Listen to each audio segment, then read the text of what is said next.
দেশের সব online platform থেকে পাবজি, ফ্রি ফায়ার সহ সব ক্ষতিকর গেমস অবিলম্বে বন্ধের নির্দেশ দিয়েছেন হাইকোর্ট। আবার অনেকেই শঙ্কায় আছে, আসিফ ভাই চলে গেছে, স্পোর্টস কি আবার ব্যান হয়ে যাবে কিনা? স্পোর্টস নিয়ে আপনার কাছ থেকে শুনতে চাই। এখন কি হবে না হবে সেটা তো বলা একটু মুশকিল, তবে আমার যতটুকু যোগাযোগ আছে আমি ইতিমধ্যে আমাদের যে বর্তমান ক্রীড়া উপদেষ্টা আছেন ওনাকে বলেছি যে স্পোর্টসের কাজটা কন্টিনিউ করা উচিত। স্পোর্টস পৃথিবীতে আমার মনে হয় যে আপনি যদি স্পোর্টসের অ্যারেনাগুলো দেখেন তাহলে অলিম্পিক, ফিফা অ্যান্ড এরকম 10টার মধ্যে স্পোর্টসটা থাকবে, যদিও এটা অর্গানাইজড না, এটা আনঅর্গানাইজড, এবং ফাইন্যান্সিয়াল দিক থেকে এটা অনেক বড় একটা মার্কেট, যেটা বাংলাদেশ একেবারে মানে আনডিসকভার্ড। বাংলাদেশ কখনো ওই দিকে তাকায়ই নাই, বরং বিভিন্ন ধরনের রেগুলেশনস, তারপরে স্পোর্টস ব্যান করা, বিভিন্ন স্পোর্টসকে স্পেসিফিক্যালি ব্যান করা, এগুলো আমরা দেখেছি।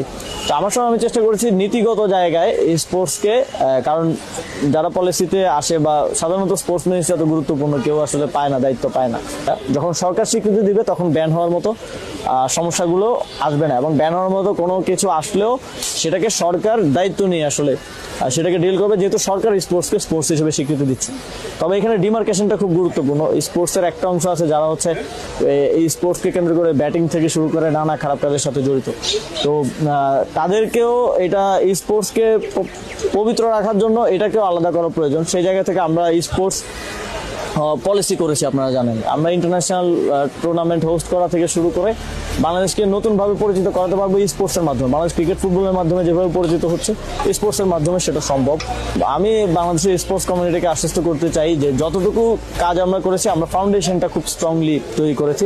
শুধুমাত্র স্পোর্টস হিসেবে স্বীকৃতি না, আমরা একই সাথে নীতিমালা দ্বারা এটাকে সিকিউর করেছি এবং এটাকে একটা স্ট্রং গ্রাউন্ডে এস্টাবলিশ করেছি।